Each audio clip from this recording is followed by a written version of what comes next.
brand new month of June, and the best way to start as we continue our conversations around economy and politics and policy. With me to lead the conversation on the focus on Nigeria's monetary policy environment is Mr. Marcel Okeke, CEO, Mascot Consult. Good morning, sir, and happy new month to you.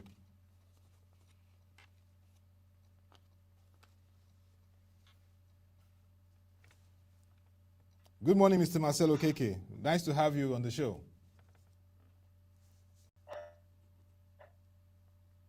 Good morning to you, and thank you for featuring me today. Yes, it's a brand new month, and it's interesting to start this conversation looking at the Nigerian monetary policy environment.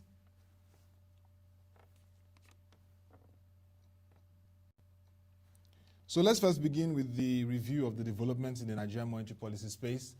As we know, last week, precisely Thursday, we had the Monetary Policy Committee of the Central Bank of Nigeria meet to take decisions around key metrics, the monetary policy rates, the cash reserve ratio, liquidity ratio, and of course the asymmetrical corridor. And at the end, surprisingly, they reduced the MPR by 100 basis points from 13.5% to 12.5%. That was a very big surprise to many analysts. But for you, Mr. Marcel Okeke, it wasn't a surprise because when we first featured you on the Economy and Politics show, you said that the Central Bank of Nigeria should reduce the MPR. What's your reaction to that first policy step?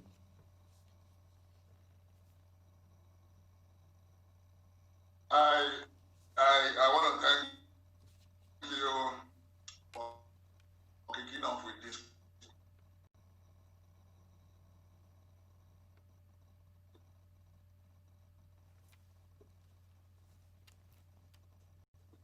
Because the first time we had this meeting,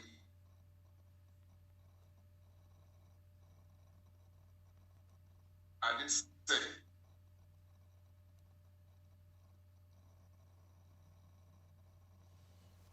well, we have some slight connection challenge, but of course, we would continue this conversation as Mr. Marcel Okeke will try to rejoin.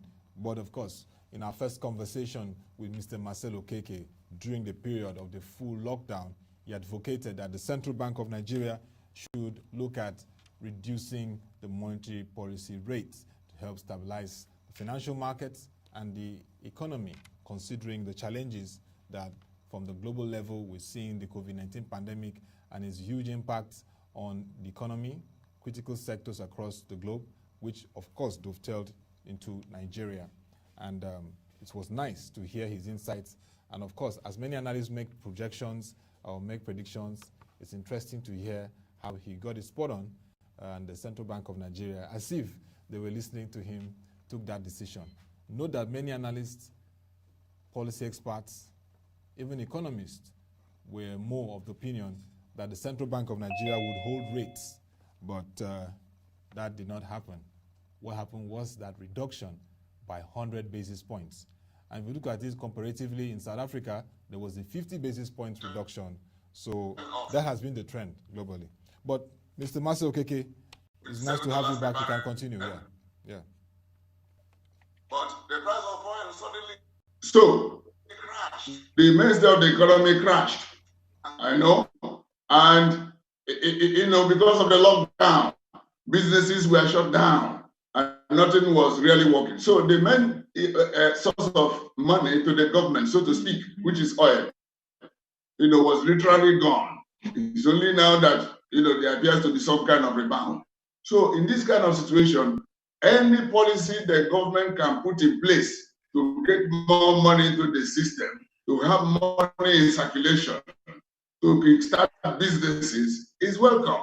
And the Monetary Policy Committee thought along this line.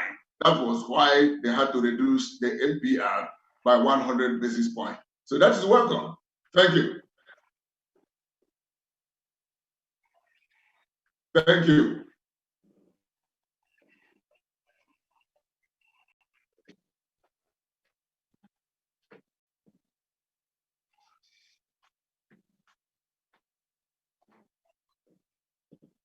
Any policy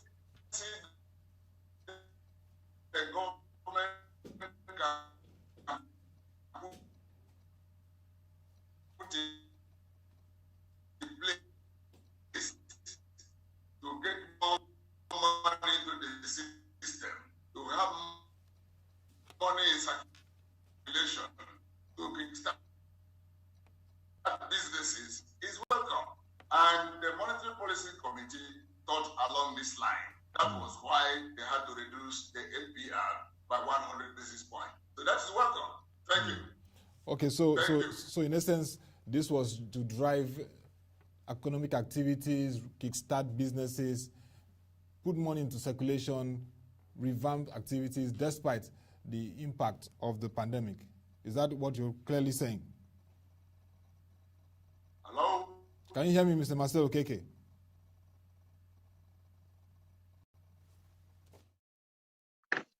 Can you hear me, Mr. Marcel Okeke?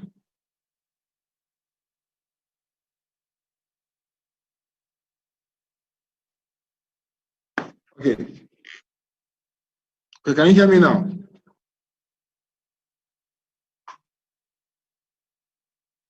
Okay, hold on. Marcel Okeke has been talking about the fact that this decision by the central bank was a welcome development because it will help to kickstart businesses, provide money in circulation in the economy, and also support the current economic activities to really refocus and restart activities amidst the adverse impact that the pandemic had on various sectors of the economy. Mr. Marcel Okeke, can you hear me now? Hold on.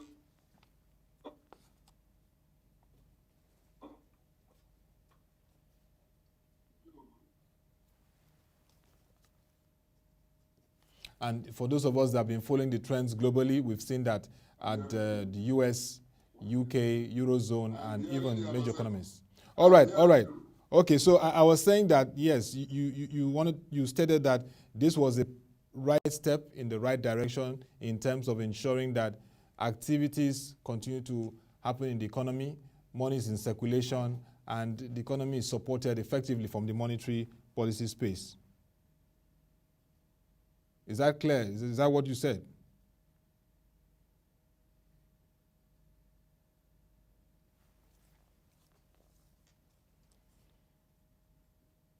It's part of those challenges, connectivity, and we're working to improve that. We're in a virtual time. Mr. Mascot, can you hear me now?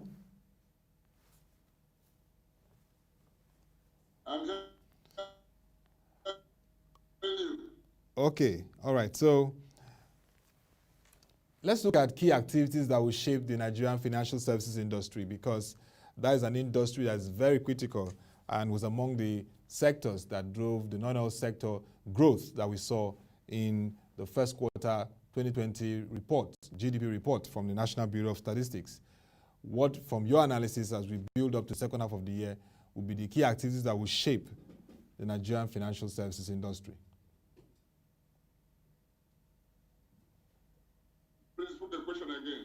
Now, I'm saying that we are building up to the second half of the year now, and that's a very critical phase. What will be those key activities that will shape the Nigerian financial services industry? We've just discussed the tone set by the Central Bank of Nigeria in its monetary policy rates reduction and also retaining other rates like the asymmetrical corridor and the liquidity ratio and cash reserve ratio. But looking at the Nigerian financial services industry at a broader level, what will be those key activities that will shape it?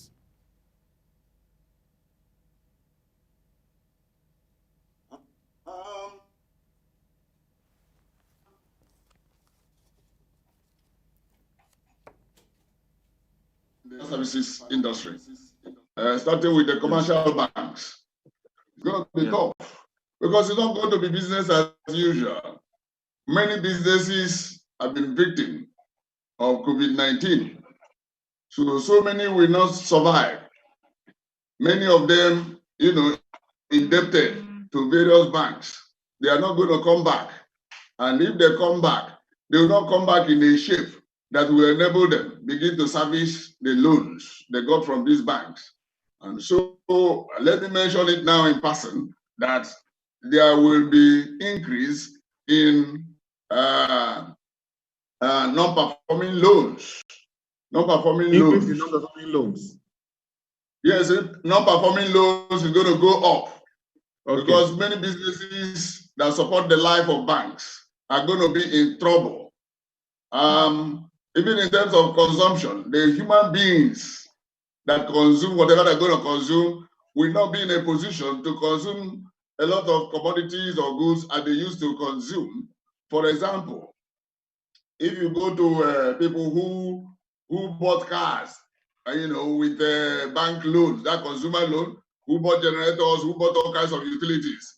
As we move on, some of them will lose their jobs.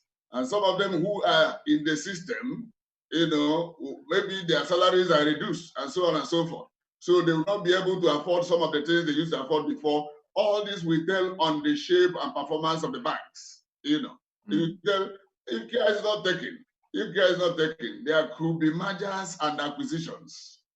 Some of the banks cannot be able to stand on their own. And so they could go for some marriages, in quotes. That is likely to happen. And maybe those who are in a holding company, status condition, may depend more on some other subsidiaries in the system, that they do investment banking, stockbroking, and so on and so forth. While the major bank itself will be, trudging on. And so when you put all this together, those ones will continue to move on. But certainly, it's not going to be easy for the operators in the financial, services industry. Yes, that's my position for now. Okay, Mr. Marcel Okeke, and you talked about the non-performing loans. So let's go into that. And ProShare Research, led by our managing editor, Mr. Teslim Shitabe, that worked effectively to put out several series on the state of NPLs in the country, a new approach, particularly managing delinquent debtors who are part of the challenges we have in the financial markets. And I mean, very, very rich articles, and we've been churning out. If you follow, like you said, you've been following it. So, but I want to look at an aspect from this series of reports that we've been churning out on the state of NPLs and the new approach that we should take in managing delinquent debtors. I want to look at the factors that really cause these NPLs and ask you in terms of how effective the governance system, the regulatory system, and all stakeholders are working to ensure that this trend doesn't really affect adversely the banking system. Let's look at the fact that, yes, part of the factors that cause NPLs include poor credit appraisal, high incidence of insider-related transactions, weak system buffers, asset concentration, the challenges of rising interest rates, and higher default risk. You just mentioned that we face a looming challenge of rising NPLs. But looking at these factors from a series of articles, looking at the state of NPLs, how can we begin to address these factors so that we don't really face a total crisis in the financial markets? We don't get back to the 2008, 2009 experience, which really had huge adverse effect on Nigerians. Okay, thank you once again for the question. We have seen the result declared by, many of the banks for their first quarter, 2020. We still see, humongous profit before tax, profit after tax being declared.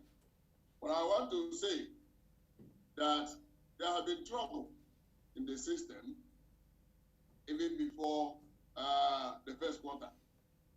Some sectors with huge loans have been having challenges even before the exposure in terms of loans and other facilities to the oil and gas sector and to the energy sector, power sector, have not been having it easy.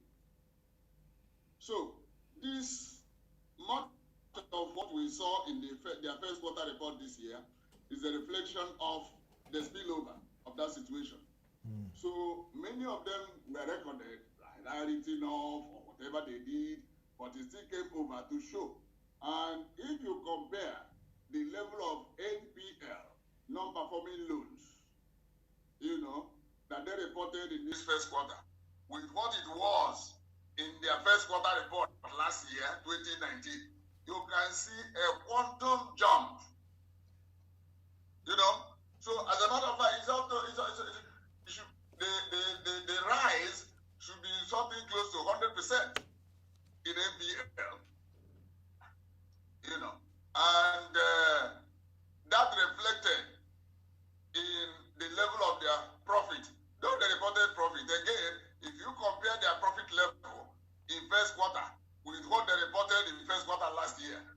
will see how low the one of this year is. So the rate of increase in their profit this year, vis-a-vis that of last year, is very, very marginal because of the effect of non-performing loans that they are carrying. And so, going forward, like I said, one, the price of oil has crashed so much that operators in the oil and gas sector, it will not be business as usual. Some of them are not likely to go into fresh investment because of the low price of oil.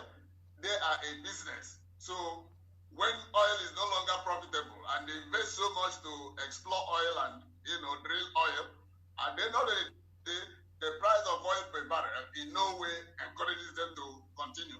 Some of them could close shop. You understand? And so when they do so, it means that those who are attached to these companies that shut down or reduce their scale of operation will also have problems. So there will be multiplier effect on them. And so any one of them that is exposed to the banks in terms of loans and advances or whatever, we have problems servicing those loans. And in the books of the bank, it will continue to reflect as non-performing loans, bad loans, And going into the second half of the year, like I said, it will keep getting worse. Because the coronavirus we are talking about has not bottomed out. It's still damaging the system. What we have now is a partial, opening up.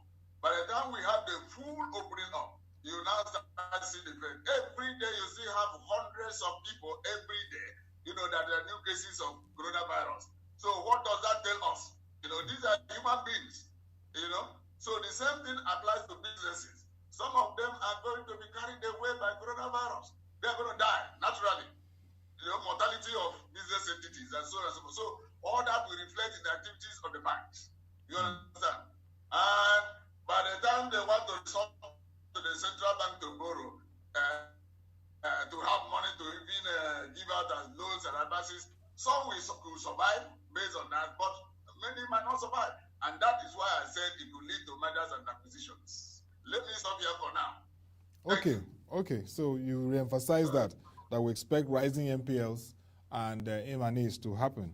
Depositors will be very concerned about this and would want to ensure that the National Deposit Insurance Corporation and the Central Bank of Nigeria continue to play their oversight roles in looking at ensuring that depositors' monies are guaranteed and there's effective regulation around it. So what would you be saying in regard of the role of CBN and the NDIC in this?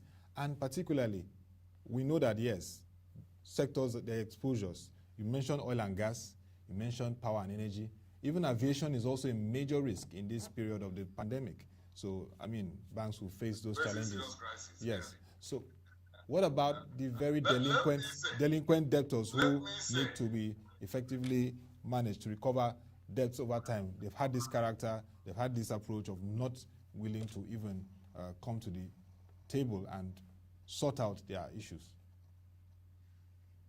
Let me say that by reducing the APR, the central bank has indicated the direction that things will go. Meaning that by its coming down, loans and advances of whatever facilities the banks will make available to business economic agents, meaning manufacturers, operators, whatever they're doing, it will come down from what it used to be, in line with the indicative rate the central bank has given. Yeah. You understand? Yes. That is why. Yeah. But the point is this. It's one thing to get loan, by these entities. It's another thing, for them to find the entire environment enabling, to even either remain where they were before in terms of doing well or activities to decline and all that. Because human beings, consumers of those products, for instance, are also affected by the coronavirus. Somebody has said by this June or July that many state governments will no longer be able to pay salaries to civil servants because the money they used to share every month in Abuja, FAC, is likely to go down because the major source of that money, which is money that comes from oil, will substantially go down because of the price of oil. So that will translate to very low, costs for the state governments, various state governments. And they are also faced with the challenges of declining internally generated revenue. So when they are unable to pay salaries as at when you maybe pay 20%, 50%, it will translate into the weakness of the consumer. They will no longer have effective demand, for some of the products of some entities. And so they will now have to be having a kind of scale of preference as to what they consume and what they don't consume. When that happens, that will reflect in the operations of every business entity, because they could produce and will not have effective or enough demand, that will be taken off what they are producing and bring it to the market. So that will also translate in their ability or inability to service the loans they've gotten from the banks and so on and so forth. I don't know whether I got your question correctly. You may repeat it so that I can address it. Yeah, you got in one aspect, but I'm talking about the new approach in terms of tackling the issue of delinquent debtors, those that have this habitual manner of owing and they are not even coming to the table to resolve it. I've got you now. Yeah. I've got you now. Yes. One is that where there has not been in place an arbitration body, some have to be set up because of this, because it's going to be anonymous. Two is that the kind of court, I think whether it's the National Assembly or some entity that is asking for that, that will face this kind of issues, has to be set up. Yeah. So that they'll be tackling the issue of, delinquency in this direction. Those who are unable to pay, those who are willing or unwilling to pay, should go to such courts, and address their issue. You understand? And those who are ready to renegotiate with the banks in terms of giving them a moratorium, in terms of, giving them new interest rate and some new conditionalities to enable them operate and be able to service and pay their loans. So these are the things that are going to happen. You understand? Yeah. So those who are unable, they can go to those special courts and let the matter be trashed out. And those who are willing and able will discuss with the banks, so the banks will give them, softer conditions and softer landing, paths, so to speak. Thank you. Yo, this is very important. Nice suggestions, which I believe the Asset Management Corporation of Nigeria, AMCON, and other key stakeholders would look at with the banks. Of course. Yes. Yeah. Thank you for that contribution. But let's look at the very important aspect of the foreign exchange management approach of the Central Bank of Nigeria. We hear so many suggestions from the International Monetary Fund. They want a single window in terms of the fact that we don't need these multiple windows we're seeing to tackle the issue of arbitrage and others. And then there are some that feel that we should have a managed floating exchange, foreign exchange management system. From what you're seeing so far, and currently our foreign reserves are $35 billion, do you think the Central Bank of Nigeria still has that capacity to continue to intervene, and what should be the approach as we enter the second half of the year in managing our foreign exchange?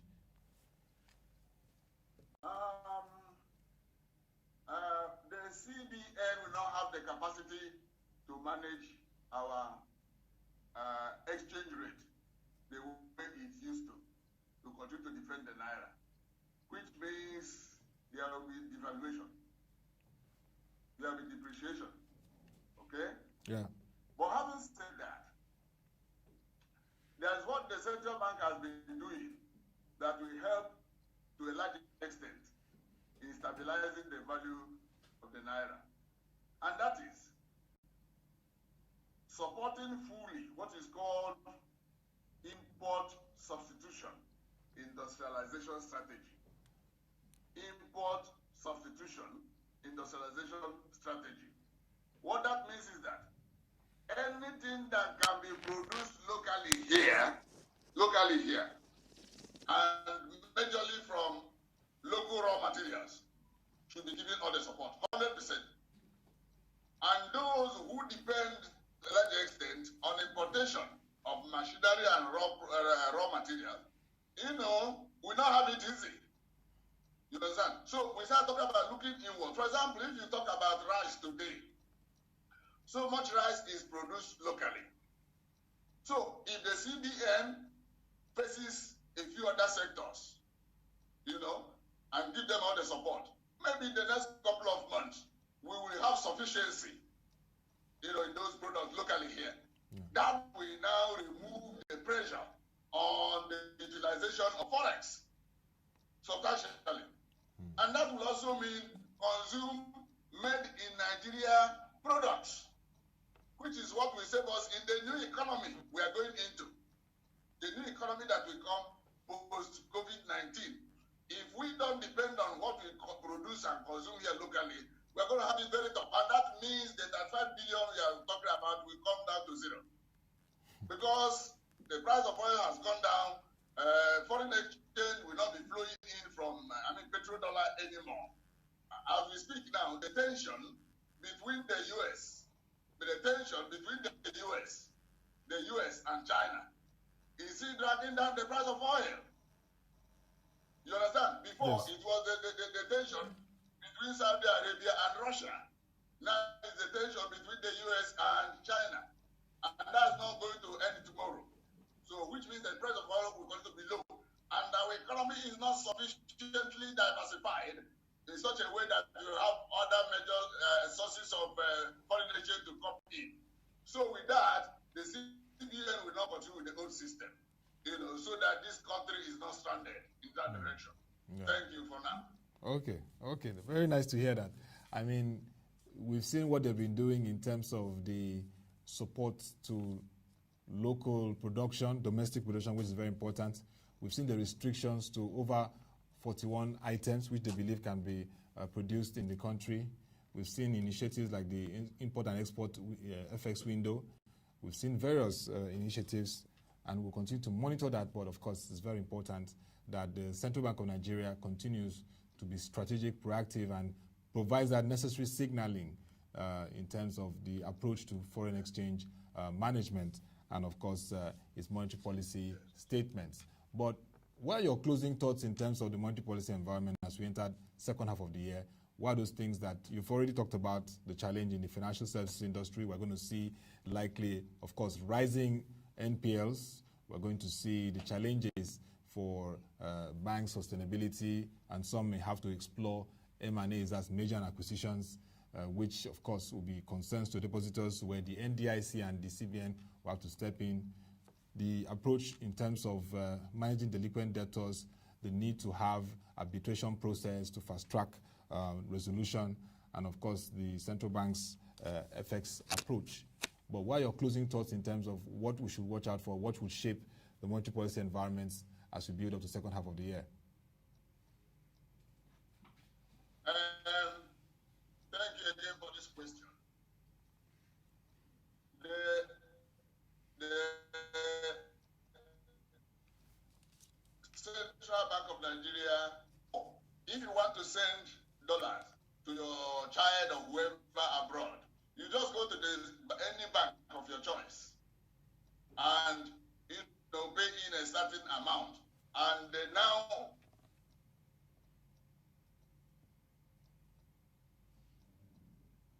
on the ruling exchange rate on that day and send to wherever you want to send.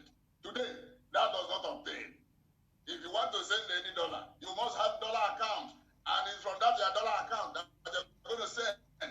If you don't have it, you're not going to send.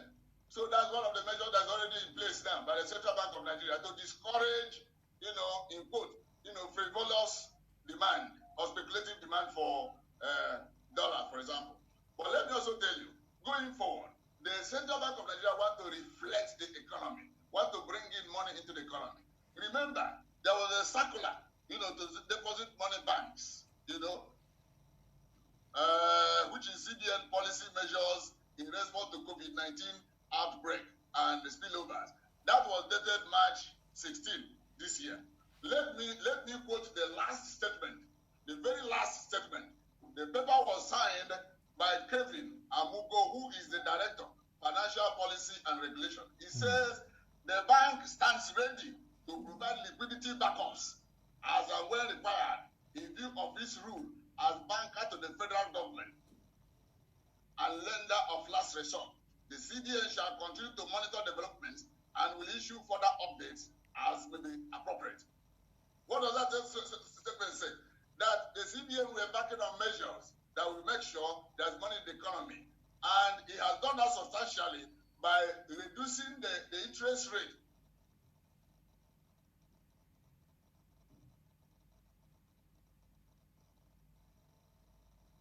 What is called OFI, other financial institutions. Yeah. It is now 5%, not about 9 or 8 or 7 as indicated. It's now across the board, all the facilities of the CBN. It's 5%.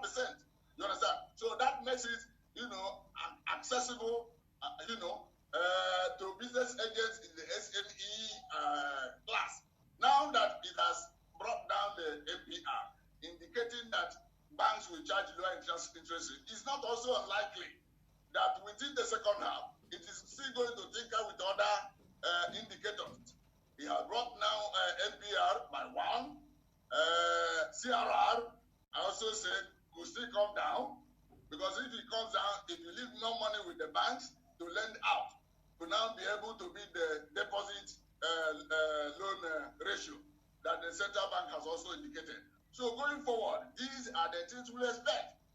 On the other hand, it will put measures to mop up excess liquidity, but not through these instruments. You understand? Yeah. Because when you have so much excess liquidity, it also translates in pressure in the foreign exchange market, speculative and frivolous demands and so on and so forth. So the CBN and monetary authorities must be on their toes, looking at these things, and will know how to intervene appropriately. Thank you.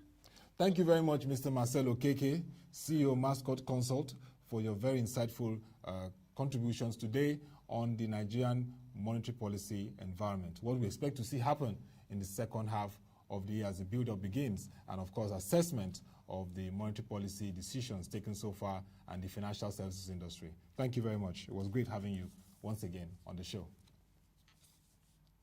Thank you for featuring me. I'm readily available for you all the time. Thank you, sir. Thank you very much. And that will be all today on the conversation at the Economy and Politics Show, looking at the Nigerian monetary policy environment. Indeed, it's the first day of the month of June 2020, and indeed there's a lot to look out for in the monetary policy environment space in the Nigerian financial services industry, which is very critical to our economy. The conversation continues for the market review, our first session for the month of June 2020 by 10 a.m. Don't want to miss it. Join our website, www.proshenji.com, to watch our videos, read our news stories and our reports. Stay tuned and have a nice time.